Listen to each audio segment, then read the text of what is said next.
অবশ্যই আমি আল্লাহ নিজে মামলা দায়ের করব তাদের বিরুদ্ধে যারা মানুষ হয়ে মানুষের উপরে জুলুম করেছে। এটা দেশে হয়নি বলেন তো? এই কথা বলেন না, হয়নি? এই জন্য বলছি জালেমরা ওদের দুনিয়া শেষ, আখেরাত তো আগেই শেষ। আমরা যেন আবার ওদের মতো কপাল পোড়া হয়ে না যায়, আমি এই জন্য বারবার সতর্ক করছি। আমাদের সামনের জীবন বিবেক দিয়ে চালানো লাগবে। আজকের তেলাওয়াত কি আয়াতে আল্লাহ ওই কথাগুলো আমাদেরকে শোনাচ্ছেন। যাদের তিনটি ইন্দ্রিয় শক্তি দিয়েছি কিন্তু তারা কাজে লাগাচ্ছে না, আমি আল্লাহর ঘোষণা এরা জাহান্নামী। ওয়ালাকাদ দারআনা লিজাহান্নামা কাসীরাম মিনাল জিন্নি ওয়াল ইনস। সূরা আরাফের 179 নম্বর আয়াতের প্রথম অংশে আল্লাহ জানিয়েছেন অবশ্যই। এখানে আল্লাহ ওয়া দিয়ে আরম্ভ করে দুইটা তাকিদ দিয়েছেন, লাম একটা, কদ একটা। কথা বলার আগে আল্লাহ গ্যারান্টি দিচ্ছেন, তার মানে এটা গুরুত্বপূর্ণ বিষয়। অবশ্যই অবশ্যই দারআনা লি জাহান্নামা, জাহান্নামের জন্য আমি আল্লাহ বানিয়েছি, তৈরি করেছি কাসীরাম মিনাল জিন্নি ওয়াল ইনস, অধিকাংশ মানুষ আর জিন জাহান্নামে যাবে, এই জন্যই তারা তৈরি হয়েছে। আল্লাহ এখানে কালিল না দিয়ে কাসির দিয়েছেন। প্রশ্ন আসতে পারে অধিকাংশ জিন আর মানুষ যদি জাহান্নামে যাবে তাহলে আমার দোষ কি? আমার দোষ আছে, আমার দোষ এইটা। এখানে আল্লাহ তিনটি ইন্দ্রিয় শক্তির কথা জানাচ্ছেন। এটা পৃথিবীর সব সৃষ্টিকে দেয়নি, যাদেরকে দিয়েছেন তারা যদি কাজে না লাগায়। আল্লাহ প্রথম প্রশ্ন দিচ্ছেন, প্রথম তাদের পরিচয় দিয়েছেন উলাইকা কালানাম, এরা চতুষ্পদ জানোয়ার, বালুহুম আদল, বরং তার চাইতে নিকৃষ্ট। আদল ইসমে তাফজিল, এটা এর চাইতে খারাপ আর হয় না। উলাইকা হুমুল গাফিলুন, এরা গাফেল। এবার দেখেন তো এই তিনটি ইন্দ্রিয় শক্তি আপনার আমার আছে কিনা। লাহুম কুলুবুল লা ইয়াফকাহুনা বিহা। আল্লাহ পাক বলেন এক নম্বরে তাদের ইন্দ্রিয় শক্তি দিয়েছি কলব, হৃদয়। এটা কমন সেন্স, বিবেক, এটা যাদেরকে দিয়েছি, এটা থাকার পরে যারা কাজে লাগায় না, ওইগুলো আমি আল্লাহর কাছে মানুষ হিসাবে বিবেচিত না, ওরা জানোয়ার। এটা সারা বিশ্বের ভেতরে বাংলাদেশে এই প্রকার মানুষ আপনি বেশি পাবেন। বিবেক কাজে লাগায় না, এই কথা বলছেন না কেন? আপনি দেখেন তো, বিবেক কাজে লাগায় না এরকম মানুষ দেশে নেই। আপনি একটু বারের জন্য বিবেককে একটু নাড়া দেয় না যে আমি কি ছিলাম আর কি হলাম। আল্লাহ ওই জায়গায় একটু আঘাত দিয়েছেন, হাল আতা আলাল ইনসানি হিনুম মিনাদ দাহরি লাম ইয়াকুন শাইআম মাযকুরা। সূরা দাহরের প্রথম নাম্বার আয়াতে আল্লাহ বলেন মানুষকে একটু চিন্তা করে না যে কি থেকে আল্লাহ ওকে আমি কি বানিয়েছি। অত উল্লেখ করার মতো কিছু ছিল না। ও যে হামজা হয়ে চেয়ারে বসে আছে, এই নাম গন্ধ ছিল? বলেন বলেন, একটা বারের জন্য তো চিন্তা আসে না যে কি দিয়ে বানালাম তোকে আমি?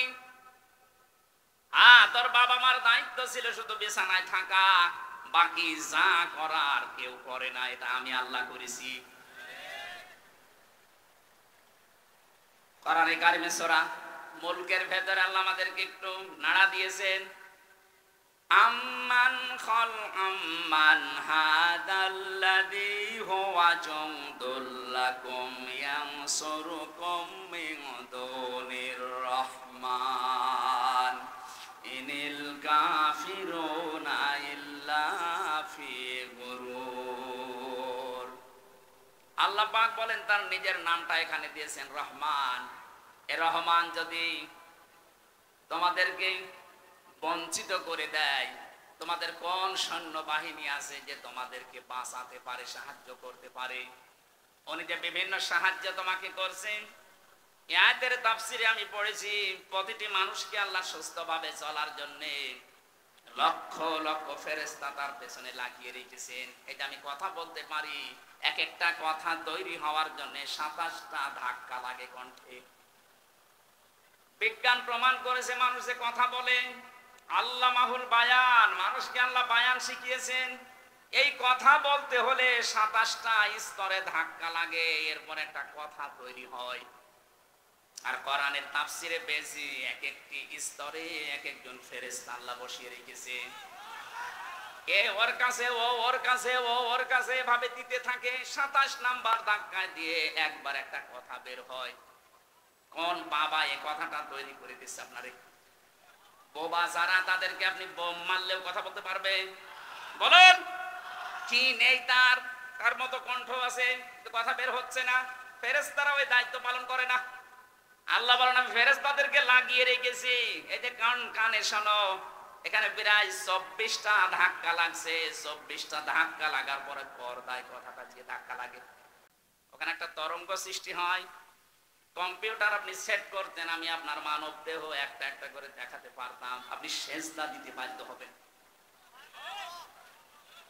সূরা তারিকের ভেতরে আমি তাফসীর পড়তে গিয়ে পেয়েছি, ফালিয়ানজুরিল ইনসানু মিম্মা খুলিকা মিম্মা দাফিকি ইয়াখরুজু মিন বাইনিস সুলবি ওয়াত তারাইব।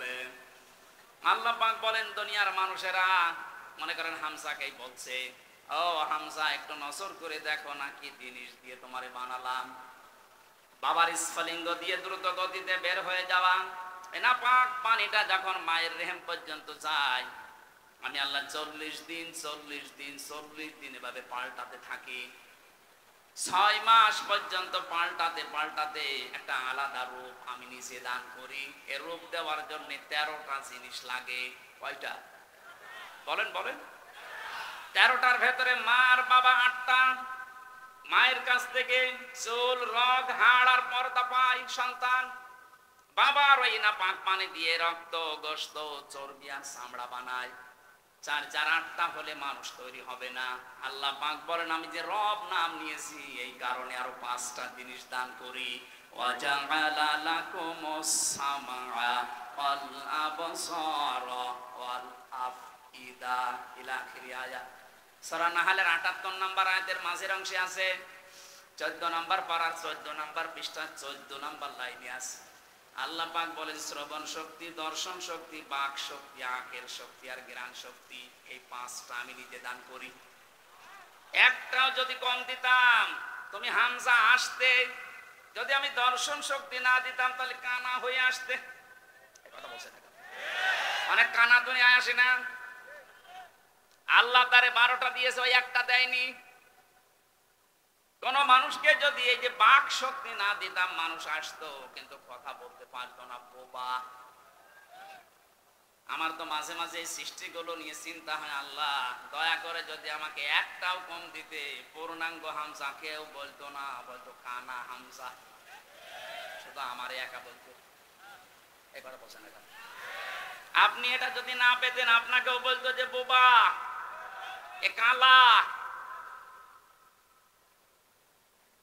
আকল শক্তি আল্লাহ যদি না দিত, আপনি পাগল হয়ে আসতেন। এই জন্য আকলটা যারা ব্যবহার, পাগলের বিচার নেই, এই কারণে পাগলের উপরে শরীয়তের বিধান কার্যকর হয় না, এই কারণে তাদের উপর আকল নেই। আল্লাহ পাক বলেন ইন্না শাররাদ দাওয়াবি ইনদাল্লাহিস সাম্মুল বুকুমুল্লাযীনা লা ইয়াকিলুন। সূরা আনফাল 22 নম্বর আয়াতে আল্লাহ জানিয়েছেন, পৃথিবীতে যত সৃষ্টি বানিয়েছি আমি আল্লাহর কাছে সবচাইতে নিকৃষ্ট ওইটা যার বিবেক কাজে লাগে না। কি হয়েছে বলেন তো আপনার বিবেকের? কেন বিবেকটা কাজে লাগান না? কোরআনে কারিমে আমি দ্বিতীয়বার পেয়েছি, যারা জাহান্নামের দরজার কাছে যাবে, ধাক্কা দিতে দিতে যখন জাহান্নামের দরজার কাছে নিয়ে যাবে মানুষদেরকে, ওখানে যিনি দাঁড়িয়ে আছেন মালিক, দারওয়ান ফেরেশতা, ফেরেশতা বলবে হাত্তা ইযা জাউহা ফুতিহাত আবওয়াবুহা ওয়া ক্বালা লাহুম খাযানাতুহা আলাম ইয়াতিকুম রুসুলুম মিনকুম ইয়াতলুনা আলাইকুম আয়াতি রাব্বিকুম ওয়া ইউযিরুনাকুম লিকা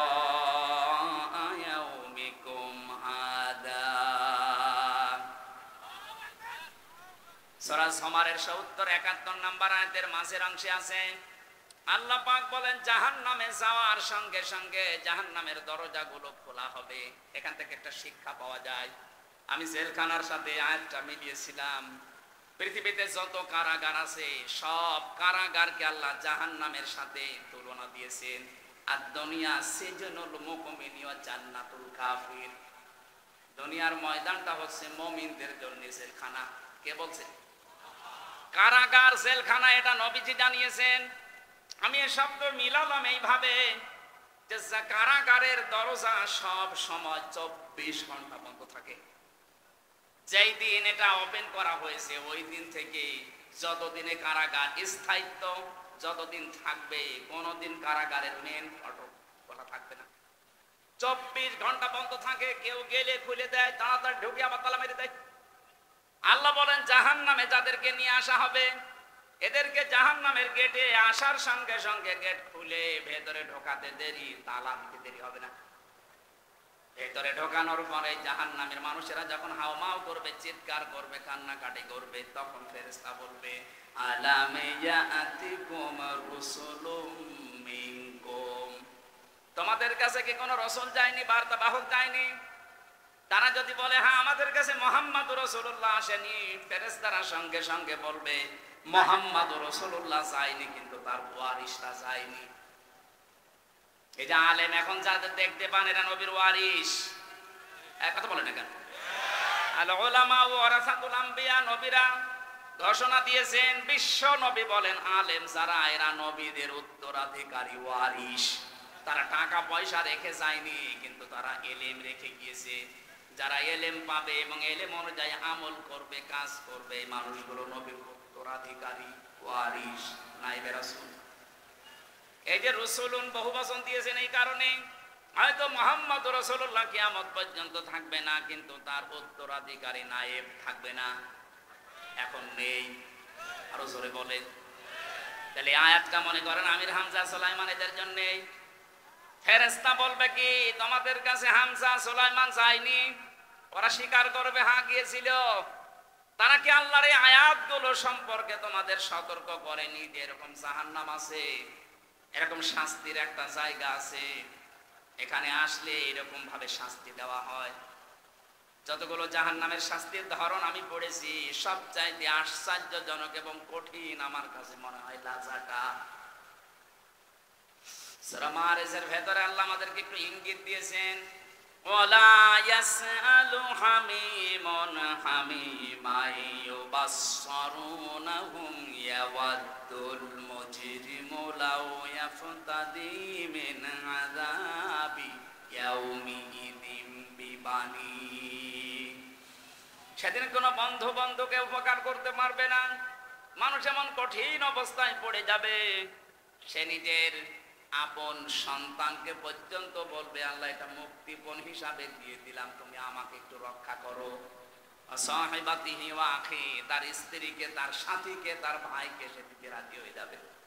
ফাসিলাতিহি আল্লাতী তুবি, এমনকি তার জ্ঞাতি গোষ্ঠী যারা তাকে আশ্রয় দিত, প্রশ্রয় দিয়ে রাখতো, অন্যায় করলেও যারা বাঁচিয়ে দিত, বিভিন্ন ক্ষমতা পাওয়ার টাকা পয়সা আইন দিয়ে, তাদেরকে সে বলবে এগুলো দিয়ে দিলাম। আল্লাহ বলবেন না, অমাং ফিল আরদি জামিআ, শেষে বলবে আল্লাহ দুনিয়ায় যত সম্পদের মালিক ছিলাম স্থায়ী অস্থায়ী সব দিয়ে দিলাম। মাইনজি, এরপর আমাকে আযাব দাও। এবার ধমক আসবে। আল্লাহ রাব্বুল আলামিন তার বিচারের কাঠগড়ায় এবার মাত্র ধমক মারবেন, কাল্লা, কখনোই না, ইন্নাহা লাযা, তোর আমি লাজায় দেব। কোথায়? বলেন বলেন। শব্দটা শুনতে যত ছোট মনে হচ্ছে ব্যাপারটা অত ছোট মনে না। ইন্নাহা লাযা, তোরে আমি লাজায় দেব। বর্ণনা দিচ্ছেন এরপরে লাজা কি জানো? নাযাআতাল লিশাওয়া, এখানে আগে দেওয়ার সঙ্গে সঙ্গে চামড়া খসে যাবে। পৃথিবীতে এমন কোন জায়গা আমার চোখে ধরা পড়ে নাই যেখানে যে ঘরের ভেতরে ঢুকলে চামড়া খসে যায় না। চামড়া খসানোর কিছু পদ্ধতি আছে, ওগুলো আগে অ্যাপ্লাই করা লাগে। ওগুলাকে প্রয়োগ করা লাগে, তারপরে চামড়া খসে। কিন্তু এই লাজা এমন একটা ঘর আল্লাহ বানিয়েছে, জাহান্নামের একটা নাম, এখানে ঢুকলেই চামড়া আগে খসে যায়। আল্লাহ বলেন যে লাজায় চামড়া খসায় এই ঘর কাকে ডাকবে জানো? তাদউ মান আদবার ওয়া তাওয়াল্লা। এই যে লাজা নামক এই জাহান্নাম, যেখানে চামড়া খসানো হবে, এটা ডাকবে তাদেরকে দুনিয়ায় যাদের সত্যের দিকে ডাকার পরে মুখ ফিরিয়ে। আর এটা আমার মনে হয় বাংলাদেশে বেশি, কারণ এত কোরআনের কথা পৃথিবীর কোনো দেশে হয় না। এত সতর্ক করার পরও দেখবেন না, ওর মতের মিল যখন হয় না, ওর নিজের সাথে মেলে না, আস্তে করে উল্টা পাল্টা ফতোয়া দিয়ে চলে যায়। এক কথা বলছেন না কেন? আমি কি আমার বাবার বানানো কথা বলছি? আপনি কোন কারণে মানেন না? আপনি নিজের সাথে মিলিয়ে যাচ্ছে, তখন আপনার রাগ হয়। মানে তাদউ, আল্লাহ বলেন ও ডাকবে তোকে, মান আদবারা ওয়া তাওয়াল্লা, যে ব্যক্তি মুখ ফিরিয়ে নিয়ে উল্টা অ্যাবাউট টার্ন করে চলে গেছে। আজকে যে আয়াত থেকে কথা বলছে, এই বিবেকটা যাদের কাছে লাগবে না, অনেকের লাগছে না, তাদের কিন্তু পরিচয় লাগবে, আমি জানি। কথা বলেন না কেন? আপনি যদি সতর্ক না হন, যেখানে আছেন ওখান থেকে কিন্তু এমন জায়গায় আল্লাহ ফেলবে, উঠতে পারবেন না। এক ছেলে এসে কাঁদছিল বাবার কাছে। বাবা বলছে এই কাঁদিস কেন, কি হয়েছে? বলছে আব্বা রেজাল্ট দিয়েছে। রেজাল্ট দিয়েছে, কি কাঁদার কি আছে? পাস করলে না ফেল করলে এটা বললেই তো হয়। ডাক দিয়ে বলছে আব্বা ফেল করলে তো কথা ছিল, ছিলাম 5-এ, নামিয়ে দিয়েছে 3। এখন আমার ওই জায়গায় উঠতে আরো 2 বছর লাগবে। আপনি আজ কোরআনের কথাগুলো শোনার পরে বুঝতেছেন যে হ্যাঁ, আমার ভেতরে এই দোষ আছে। আমি সত্যকে সত্য জানার পরও অ্যাবাউট টান করে চলে যায়, আপনার জায়গা ওই লাজা। আপনি প্রবেশ করতে দেরি, চামড়া খসতে দেরি হবে না। আর একটা কথা আল্লাহ এরপরের আয়াতে জানিয়েছেন, ওয়া জামাআ ফাআওয়া, যারা সম্পদ আদি জমা করে আর বারবার হিসাব নিকাশ করে এবং এটা কি করে সংরক্ষণ করা যায় সেই চিন্তা ভাবনায় থাকে। এই 15.5 বছরে কত কোটি কোটি টাকার মালিক এক একজন হয়েছে। এটা যদি বৈধ পথে উপায় করা লাগতো, কিয়ামতের আগে সম্ভব ছিল না। এক দরবেশী 36,000 কোটি টাকার মালিক। এক কথা বলছে না কেন? এস আলম গ্রুপ ইসলামী ব্যাংক থেকে 75,000 কোটি টাকা মেরে খেয়েছে। এক একজনের বাবার নামে, মায়ের নামে, মেয়ের নামে, ছেলের নামে, বোনের নামে কত কোটি কোটি টাকা পাচার হয়েছে। আপনি একটু বাইরের দেশে গিয়ে খবর নিয়ে আসেন। বেগম পাড়া হাওয়ায় হয়নি, টাকা দিয়ে বানানো দেখেছি। আমি একটা হাদিস বলছি, পাঁচটা পয়েন্টের একটা বলছে, একটু মিলান তো। আপনি শুনতেছেন না? শেষ করে দেব। বিশ্বনবী যেদিন নবুয়ত পান, আমি আলেমদেরকে বলছি, নবুয়ত পাওয়ার পরে এসে খাদিজাকে বলেছিলেন সাম্মিলুনি সাম্মিলুনি, আমাকে ঢেকে দাও, আমাকে ঢেকে দাও, আমি ভয় পেয়েছি। এই এদিকে তাকান। আমি ভয় পেয়েছি, আমার জীবনের উপর আমার আশঙ্কা হচ্ছে, না জানি আমি মরে যাই কিনা, আমাকে ঢেকে দাও। হযরতে খাদিজাতুল কুবরা ওই দিন বলেছিলেন, স্বামী ভয় পাবেন না। আবুল কাসেম কেন ভয় পান? কাল্লা, কখনো না। আল্লাহি মা ইখসিকাল্লাহু আবাদান, ইন্নাকা লাতাসিলুর রিহমা ওয়া তাহমিলুল কাল্লা ওয়া তাকসিবুল মা'দুমা আতুবরিউদ দাঈফা আতুইনু আলা নাওয়াইবিল হক। 5টা কথা খাদিজা ওই দিন বলেছিলেন। আমি এবার আলেম সহ যারা মেয়েরা এসেছেন তাদেরকে একটু অ্যাক্টিভ হওয়ার জন্য বলছি, মিলাবেন। ওই সময় খাদিজা কিন্তু মুসলমান এখনো হয়নি, কারণ ইমানের দাওয়াত পায়নি। তিনি বলেছিলেন আল্লাহর কসম, কখনো আল্লাহ আপনাকে ভয় দেখাতে পারেন না। কোন জিন পরিভূত এগুলো আপনাকে ভয় দেখাতে পারে না। আপনি যে কাজগুলো করেন, দেখেন তো আপনি স্বামী হিসাবে এই কাজগুলো করেন কিনা। ইন্নাকা লাতাসিলুর রিহমা, আপনি রেহেমের সম্পর্ক ঠিক রাখেন। রেহেম মানে আত্মীয়তা। রেহেম মানে কি? বলেন বলেন। নিজের স্ত্রী স্বামীর চরিত্রের গ্যারান্টি দিচ্ছে যে আপনার ভয় নেই, আল্লাহ আপনাকে ভয় দেখাবেই না, কারণ আপনি রক্তের সম্পর্ক ঠিক রাখেন। এখানে আমি সহ বহু স্বামী বসে আছি, দেখতে মনে হয় বুজুর্গ, অথচ নিজের আপন বোনের সাথে সম্পর্ক নেই। কথা বলছে না কেন? নিজের ভাইয়ের সাথে সম্পর্ক নেই। এগুলো রক্তের সম্পর্ক না। কি করবেন আপনি? নামাজ পড়ে, রোজা রেখে, হজ করে, রক্তের সম্পর্কটা গুরুত্বপূর্ণ। যখন আল্লাহ সব সৃষ্টি শেষ করে দিলেন, তখন এই রেহেম আল্লাহর কুদরতি পা জড়িয়ে ধরেছিল। ডাক দিয়ে বলে, মাবুদ, আমার সম্পর্কতে কিছু বলবে না। আল্লাহ পাক বলেন, তোমার সম্পর্কে আমার রায় হচ্ছে, তোমার সাথে যারা সম্পর্ক রাখবে, আত্মীয়তার সম্পর্ক রক্তের, আমি তাদের সাথে আছি। যারা তোমাদের সম্পর্ক ছিন্ন করবে, আমি আল্লাহ তাদের সাথে নেই। আপনি রক্তের সম্পর্ক যদি ছিন্ন করে দেন, আল্লাহ আপনার সাথে নেই। বলেন, আপনার নামাজ দিয়ে আপনি কি জান্নাতে যেতে পারবেন? রোজা দিয়ে, যাকাত দিয়ে? এই বলেন না কেন? তাহলে আজকে থেকে এই সিদ্ধান্ত পাল্টান। ধর্ম আত্মীয় পাঠিয়েছে সে রাজীবপুরে, প্রতি মাসে 3 বার করে যাচ্ছে জাকির সাহেব, অথচ নিজের বাবা, নিজের মা, নিজের আপন বোন পাশের বাড়িতে বিয়ে হয়েছে, 1 বছরে একবারও যায় না। আর আমি যতটুকু বাস্তবে দেখতে পাচ্ছি, আজ হাজারো স্বামীদের রক্তের সম্পর্কগুলো নষ্ট হওয়ার পেছনে কারণ তার বউ। নাকি বেশি বলে ফেললাম? বেশি হয়নি, কেবল শুরু হচ্ছে। বর শুধু একাদশ না, এই বউকে কান পড়া দেয় ওই বর মা আর ওর বড় বোন। এরকম বউ আছে কার ঘরে? হাত তোলেন তো।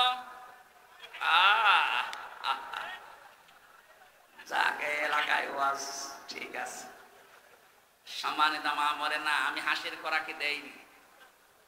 এটা আজ 100,098টা পরিবারে এই সমস্যা। এই কথা বলেন না কেন? আমি 3 দিন আগে ছিলাম নীলফামারীর কিশোরগঞ্জ থানা, একটা বৃদ্ধাশ্রমে গিয়েছিলাম দেখার জন্য। কত মা আর বাবা লাইন দিয়ে বসে আছে, ওদের চোখের দিকে তাকালেই মনে হচ্ছে ওরা ছেলে মেয়ের জন্য বরদোয়া করছে।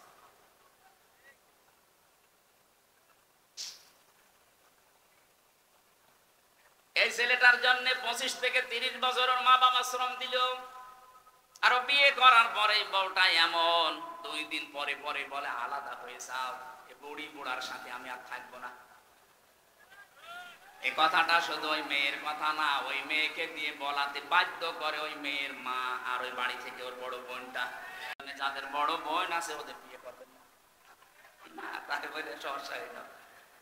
সম্মানিত মা বোনেরা, মনটা উদার করেন। এত ছোট মন কেন আপনার? আপনি কি কিয়ামত পর্যন্ত হায়াত নিয়ে এসেছেন? খুব বেশি হলো না 60-70 বছর আপনি পরে পড়ত করবেন। এই জায়গাটা তখন আপনার বেটার বউ, আপনার ছেলে, এর আপনার নাতিপুতি, তারা এসে চাষ করবে, আপনি কবরে আগুন পাবেন। কারণ পারিবারিক জীবনে রক্তের এই সম্পর্ক একটা অটুট, একটা কঠিন বিষয়। আল্লাহ বলেন, যারা সম্পর্ক রাখে না আমি তাদের সাথে কাট করে দিই, যারা সম্পর্ক রাখে আমি তাদের সাথে সম্পর্ক রাখি। এই জন্য যারা আত্মীয়তার সম্পর্ক ঠিক রাখে তাদের আল্লাহ ভয় দূর করে দেয়। যারা ঠিক রাখে নাই তাদের ভেতরে এখন যত রকমের ভয়। এই কথা বলে না কেন? কত আত্মীয় স্বজনের আপনি হক মেরে দিয়েছেন, ভয় পাবেন না কি পাবেন? আমি হাদিসটা বলার পেছনে 2 নাম্বার যে পয়েন্ট, এইটা বলার জন্য আনছিলাম। তাকসিবুল কাল্লা না তাহমিলুল কাল্লা। স্ত্রী বলছে, হে স্বামী, আপনি ভয় পাবেন না, আল্লাহ আপনাকে কখনোই ভয় দেখাতে পারেন না। জিন, ভূত, পরী, পেতনি যাই বলেন, এগুলো আপনাকে ভয় দেখাতে পারে না, কারণ আপনি মানুষের বোঝা বহন করেন। কি বহন করেন? আরো জোরে বলেন, বলেন। আপনি ঋণের বোঝা বহন করেন, দুঃখের বোঝা বহন করেন, কষ্টের বোঝা বহন করেন, কত রকমের বোঝা আপনি দুনিয়ায় মানুষের বহন করেন, হালকা করে দেন। আপনি ভয় পান কোন কারণে?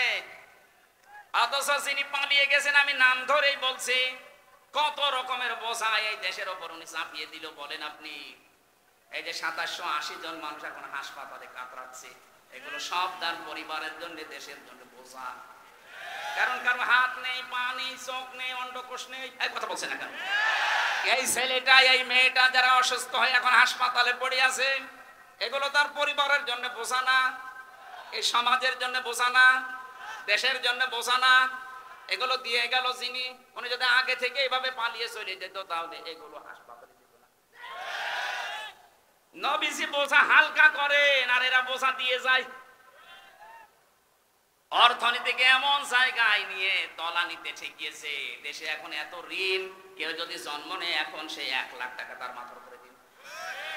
ঋণের বোঝা আপনি দিয়ে চলে গেলেন, আপনি তো আরামে আছেন, কিন্তু আমরা এখন বাঁচবো কি করে?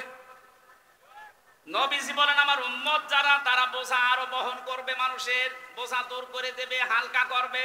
আর এমন উম্মত আমরা পেয়েছি আরো বোঝা দিয়ে যায়। সুতরাং যারা মানুষকে বোঝা দিয়ে যায় তাদের অন্তরের ভেতরে ভয় তৈরি করে দেয় কে? এই জন্যই তো ভয় পালিয়েছে। হ্যাঁ, না তো পালালেন কেন? এই 15.5 বছরে আপনার চাইতে মুসলমানেরা অত্যাচারের শিকার কম হয়েছে, একটাও তো পালিয়ে গেল না।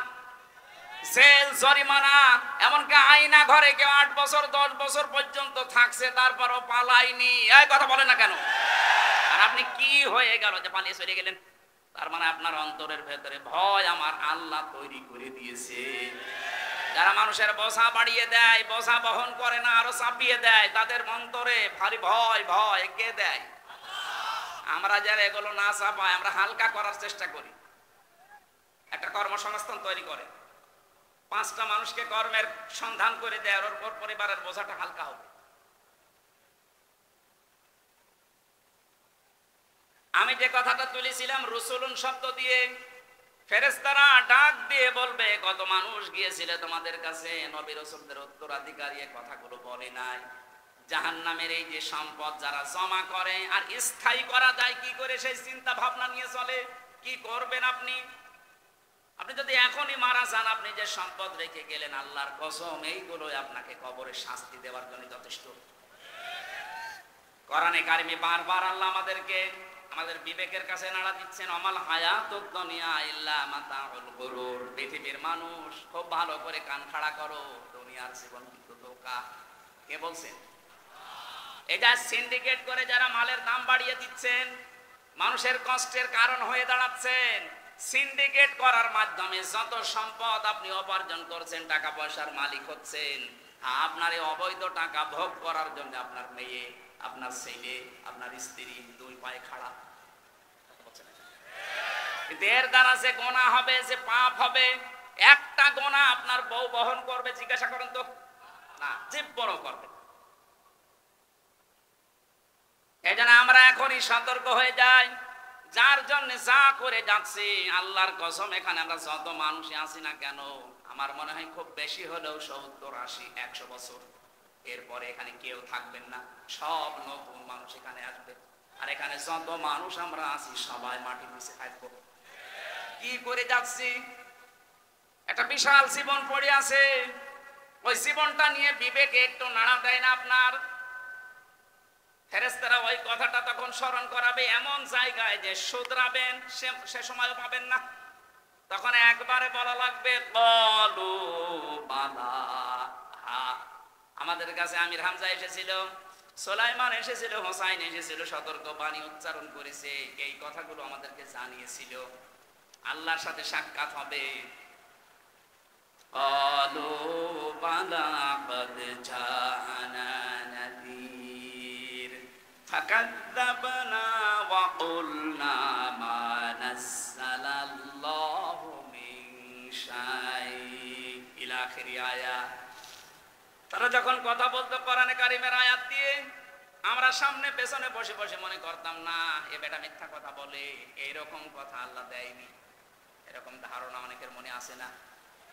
এই কথা বলছে না কেন? আমার তো মনে হচ্ছে আল্লাহ মানুষের মনের কথাগুলো তিনি যেহেতু আগে জানেন, আগে জানিয়ে দিয়েছেন যে এরকম কিছু মানুষ বসে থাকবে, ওরা মনে মনে ভাববে না এইরকম কথা মনে হয় আল্লাহ নাযিল করেনি। শাস্তি যখন আরম্ভ হয়ে যাবে, তখন এবার বলবে ওয়াকালু লাউ কুন্না নাসমাউ আও নাকিলু মা কুন্না ফি আসহাবিস সাঈর। ওই সময় যদি আমরা কথাগুলো শুনতাম, মনের কান দিয়ে, দিলের কান দিয়ে যদি ভালোভাবে শুনতাম, আর যদি মেনে নিতে পারতাম, আমাদের আকলকে কাজে লাগিয়ে, বিবেকটাকে যদি আমরা কাজে লাগাতাম, মা কুন্না ফি আসহাবিস সাঈর, এই জাহান্নামের সাইরে আজকে আমাদের আশা লাগতো না। ফাতারাফু বিযামবিহিম ফাসহাকাল লিআসহাবিস সাঈর, নিজের অপরাধ যখন স্বীকার করবে, এমন জায়গায় দাঁড়িয়ে স্বীকার করছে যে শুধরাবে, সে জায়গা আর পাবে না। প্রশ্ন আমরা যারা পরীক্ষা দেয় দুনিয়ায়, যখন ঘন্টা দেবে তখন প্রশ্নপত্র দেবে, তার 2 মিনিট আগে দেয়। বলেন বলেন। অথচ কি দয়া আল্লাহ আমাদেরকে দেখালেন, কতদিন পরে পরীক্ষা শুরু হবে আগেই প্রশ্নপত্র দিয়ে দিয়েছেন। প্রশ্নপত্র হাতে পাওয়ার পরেও যদি কেউ ফেল করে, ওরে আমার মনে হয় 5 থেকে 3 নামিয়ে দেওয়া দরকার। আমরা কি 5 থেকে 3 নামতে চাই? বলেন বলেন। বিবেক কাজে লাগান ভাই, সময় কিন্তু চলে যাচ্ছে। লাহুম কুলুবুন লা ইয়াফকাহুনা বিহা, তাদের কলব ছিল কিন্তু চিন্তা ছিল না। দুনিয়ার সব কিছু তারা বুঝতো কিন্তু কোরআনের কথাগুলো না বোঝার ভান করে থাকতো। আলাহুম আ'য়ুনুল লা ইবসিরুনা বিহা, তাদের চোখ ছিল কিন্তু দেখার পরেও অন্যায়কে না দেখার ভান করে থাকতো। আমার তো মনে হচ্ছে কোরআনের আয়াতগুলো আল্লাহ কেবল 24 সালে নাজিল করছে। দেখেন তো এই দেশে বহু মানুষ দেখার পরও না দেখার ভান করে থাকে। পত্রিকার কাগজে, টিভির পর্দায়, মোবাইলের পর্দায় কত কিছু প্রতিদিন ভেসে আসে, দেখে কিন্তু নিজের দলের লোক বলে কিছু বলে না। আর অন্য দলের লোক যদি চুন থেকে পান খসে, পান থেকে চুন খসলে ওর ফতোয়া দেখে কে? কি হয়েছে আপনার চোখের? এই যে দেখার পরও যারা না দেখার ভান করে থাকেন, তাদের এই চোখের ভেতরে আল্লাহ কিয়ামতের দিন সীসা গলিয়ে দেবে। আলাহুমা আদানুল লা ইয়াসমাউনা বিহা, তাদের কান আছে কিন্তু তারা শোনে না। তার মানে শোনার পরও না শোনার ভান করে থাকে। আয়নুন শব্দের শাব্দিক অর্থ চোখ। এখানে আমি 5টা ব্যাখ্যা পেয়েছি। 1 নম্বরে যেটা দেখা দরকার এই জিনিসগুলো তারা চোখ দিয়ে দেখতো না। এ বাংলাদেশে এরকম মানুষ নেই? আপনার তো চোখ দিয়ে দেখা দরকার আপনার মাকে, এই কথা বলছেন কেন? অথচ মায়ের দিকে তাকায় না। আপনার চোখ দিয়ে দেখা দরকার আপনার বউকে, বউর দিকে তাকায় না, ও তাকাচ্ছে বান্ধবীর দিকে। বলে সুবহানাল্লাহ। এই চোখের অনেকগুলো হক আছে। কোন মানুষ যদি এই চোখের হক আদায় দুনিয়ায় না করে, কিয়ামতের দিন এই চোখ আল্লাহর দরবারে আপনার বিরুদ্ধে দাঁড়াবে।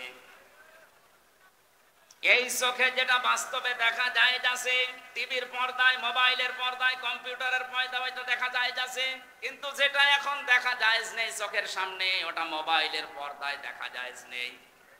কথা বলেন না কেন? এই জন্য যারা মোবাইলে এমন এমন জিনিস রেখেছেন যেটা নিজে দেখলে আনন্দ পায় কিন্তু অন্য কেউ দেখলে লজ্জা পান, এই মুহূর্তে এটা ডিলিট করা লাগবে। কাদের মোবাইলে এরকম কিছু আছে দেখি ডিলিট করেন, তাড়াতাড়ি করেন, করেন করেন। আমার এই মোবাইলে আন্তর্জাতিক বিশ্বে যারা আন্তর্জাতিক স্কলার, যারা গবেষক, যারা তাদের লেকচার আছে, প্রায় 250-র উপর আমি লেকচার সেট করেছি আমার বিশ্ববিদ্যালয় স্যার সহ বিশ্বের বড় বড় ডক্টর যারা। আর এমন মোবাইল আছে মুরব্বী মানুষ শরীর চলে না, পরিমনির নাচ নিয়ে করতেছে।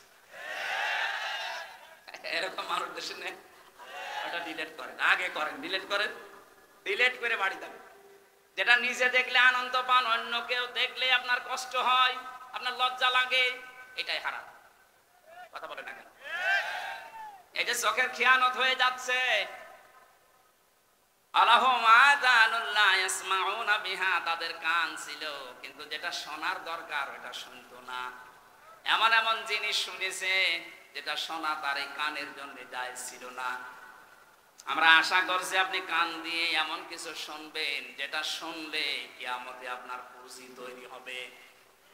ইয়া আইয়ুহাল্লাযীনা আমানু তাকুল্লাহা ওয়াল তানজুর নাফসুম মা কদ্দামাত লিগাদ ওয়াত্তাকুল্লাহা ইন্নাল্লাহা খাবীরুম বিমা তা'মালুন। বলেন আল্লাহু আকবার। ওহে যারা ঈমানের দাবি করো, আমাকে ভয় করো। প্রতিটি ঈমানদারের উচিত, প্রতিটি নফসের মানুষের উচিত এই যে আগামী দিনের জন্য তার প্রস্তুতি কেমন আছে এটা যেন সে নজর করে দেখে। আল্লাহ কিন্তু এখানে নাজারা দিয়েছেন, রোয়া দেননি। রোয়া মানে দেখা, কিন্তু রোয়া মানে চোখ দিয়ে দেখা, আর নাজারা মানে গবেষণা করে দেখা। প্রতিটি মানুষের উচিত হবে চিন্তা ভাবনা করে গবেষণা করে দেখা যে আগামী দিন যে সময় আমার সামনে আসছে ওই দিন তো আমার সামনে আমার স্ত্রী, ছেলে মেয়ে, আমার বন্ধু বান্ধবী কেউ থাকবে না। সুতরাং ওই জায়গায় আমার চলার মতো কেমন পুঁজি তৈরি হয়েছে একটু দেখি। এই চিন্তা যতদিন আপনার মনের ভেতরে বদ্ধমূল ভাবে না বসবে, আপনার জীবন ততদিন আপনি পরিচ্ছন্ন করতে পারবেন না। তাফসিরে তাবারের ভেতরে একটা ছোট্ট ঘটনা পড়েছিলাম এই আয়াতের। আল্লাহর এক বুজুর্গ বান্দা গেছে বাজারে, সাদাই করার পরে দোকানদারকে টাকা দিয়েছে। দোকানদার টাকাটা উলট পালট করে বলছে, হুজুর এটা চলে না, অচল, নিয়ে যান, অন্যদিন দিয়ে যাবেন। যেই বলেছে অচল, উনি স্টপ করে পড়ে গেছে। জ্ঞান ফেরার পরে মানুষ জিজ্ঞাসা করছে, কি সমস্যা কি? এ দোকানদার আপনাকে মেরেছে, ভয় দেখিয়েছে? বলছে না। আপনি অজ্ঞান হয়ে গেলেন কেন? বুজুর্গ বান্দা বলছে, দেখো এ বাজার করার পর সদাই কিনে যখন টাকাটা দিলাম, উনি উলট পালট করে বলছে এটা অচল, এর মাঝে যে দাগটা থাকার দরকার ওটা নেই, এটা দুনিয়ার বাজারে চলে না। চিন্তা করলাম আমারও তো একটা 100 টাকার নোট আছে, আমার হায়াত, আমার 60, 70, 80 বছরের হায়াত। আমি যদি এখনই মারা যাই, আল্লাহ পাক যদি আমার হায়াতটা দেখে বলে, হামজা তোর এই হায়াত চলে না, এর ভেতরে শিরিক পাওয়া যায়। যেটা দেখতে মানা করেছিলাম ওইটা তুই দেখেছিস, এই যে এর মধ্যে লেখা আছে। যেটা শুনতে নিষেধ ছিল ওইটা শুনেছিস, যেটা এখানে লেখা আছে। এরকম আমল নামা নিয়ে, এরকম একটা হায়াত নিয়ে, এরকম টাকা নিয়ে আমার জান্নাতে যাওয়া যাবে না। যা, তখন আমার কি হবে এই চিন্তা করে আমি সেন্সলেস হয়ে গেছি। এজন্য আমাদের আগামী দিনের জন্য একটু চিন্তা ভাবনা এখনই করা দরকার। আমি যদি এখনই চোখ বন্ধ হই, আমি যদি এখনই পটল তুলি, কি হবে আমার আগামী দিনের বিশাল জীবন আমার সামনে পড়ে আছে। আমি আল্লাহ আবার বলছি,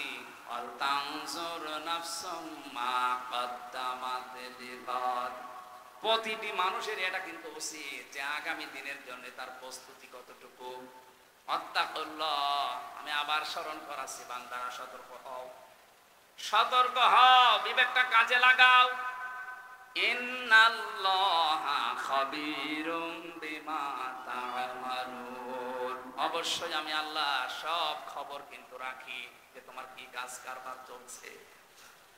যেন আল্লাহর কাছে আমাদের বিবেকের যেহেতু প্রশ্ন হবে, আমাদের চোখের প্রশ্ন হবে, কানের প্রশ্ন হবে। এই 3টি ইন্দ্রিয় শক্তি যাদেরই আল্লাহ দিয়েছেন, তাদেরই আল্লাহ ব্যবহার সঠিক না করলে জাহান্নামে দেবেন। আল্লাহ পাক আমাকে সহ যারা এসেছি আমাদেরকে যেন বাঁচিয়ে দেন, বলেন আমিন। আল্লাহ যদি কিয়ামতে কাউকে বাঁচাতে চান, এই 3টা অপরাধের সাথে যারা জড়িত আমরা নেই, এগুলোর ব্যবহার যাদের সঠিক আছে, তাদেরকে যখন বিচারের কাঠগড়ায় দাঁড় করাবেন, ন্যায় বিচার করলে আমরা বাঁচবো না। ন্যায় বিচার করলে বাঁচবো? বলেন বলেন না, আপনি কি বিশ্বাস হচ্ছে না? আল্লাহ যদি কারো উপরে ন্যায় বিচার করে, কেউ জান্নাত পাবে না। অবিচার তো আল্লাহ করবেনই না, ন্যায় বিচার করলেও বাঁচবেন না। একটা পদ্ধতি শুধু খোলা থাকবে, আল্লাহ যদি কাউকে মাফ করতে চায়, তাকে ওই দেওয়ালের ভেতরে একটা পর্দা দিয়ে দেবেন। বিশাল ময়দানে কোটি কোটি মানুষ দাঁড়িয়ে আছে, এর ভেতরে শুধু একটা পর্দা দিয়ে আপনাকে আলাদা রেখে নেবেন। নিজে আল্লাহ সামনে দাঁড়াবেন, ডাক দিয়ে বলবে, বান্দা এই এই কাজগুলো করেছিলি। যেহেতু আপনার হাত সাক্ষী দিয়ে দিয়ে, আপনার চোখ সাক্ষী দিচ্ছে, পা সাক্ষী দিচ্ছে, আপনার অন্তরে যা আছে সব আল্লাহ জেনে ফেলেছে। বাধ্য হয়ে তখন কান্না জড়িত কণ্ঠে বলবে, রব্বুল আলামিন আমার ভুল হয়ে গেছে, দয়া করে আমারে মাফ করে দেন। আল্লাহ পাক বলেন, আমি এই কথাটা শোনার জন্য ছিলাম, যেহেতু অবিচার আমার এই আদালতে নেই, আমি ন্যায় বিচার করলে কেউ বাঁচবি না। ওই 3টি ইন্দ্রিয় শক্তি যাদের হালকা পাতলাও কাজে লেগেছে, যাদের কলবে, যাদের বিবেকে কাজ করেছে, যাদের কান ব্যবহার হয়েছে সঠিকভাবে, চেষ্টা চালিয়েছে, যাদের চোখ ব্যবহার করার জন্য তারা চেষ্টা চালিয়েছে, এই মানুষটাকে আল্লাহ মাফ করার একটা ফন্দি তৈরি করবেন। এটা সবার সামনে অপমান করবেন না, এদেরকে একটা পর্দা দিয়ে ঢেকে নিয়ে অপরাধগুলো স্বীকার করাবেন। আগে যখনই বলবে আল্লাহ আমার ভুল হয়ে গেছে, আল্লাহ বলবেন, যা আমি করে গোপনে মাফ করে দিলাম। আমরা এইটা চাচ্ছি। আমি সহ যারা এসেছি কিয়ামতে আল্লাহ জানি এইটা আমাদের উপরে জারি করে দেয়। গোপনে গোপনে তিনি আমাদের জিজ্ঞাসা করে গোপনে মাফ করে দেয়। এর জন্য এই 3টি ইন্দ্রিয় শক্তিকে আমাদের কাজে লাগানো লাগবে। কথা বলেন ঠিক কিনা? যদি আমরা এগুলো না করে দুনিয়া থেকে বিদায় নেই, আল্লাহ বলেন তুই আমার কাছে চতুষ্পদ জানোয়ারের চাইতেও নিকৃষ্ট জীব, বালহুম আদল, তার চাইতে খারাপ। উলাইকা হুমুল গাফিলুন, বান্দা তোরা গাফেল। এই যে উলাইকা শব্দ ব্যবহার করা হয় ইসমে ইশারা দিয়ে, আল্লাহ যেন তার কুদরতি আঙ্গুল এইভাবে জামালপুরের দিকে দিয়েছে, এই দেওয়ানগঞ্জের কাঠার বিলের দিকে আল্লাহ দিয়ে বলছে যে এই মানুষগুলো এতক্ষণ যারা আমার আয়াতটা শোনা পরেও যারা বিবেক কাজে লাগাবে না, এই মানুষগুলো গাফেল। আর গাফেলদের জন্য আল্লাহ জান্নাত নেই। আল্লাহ আমাদেরকে সতর্ক হওয়ার তৌফিক দিন, বলেন আমিন। আল্লাহুম্মা আমিন। লা ইলাহা ইল্লা আনতা সুবহানাকা ইন্নী কুনতু মিনাজ জালিমিন।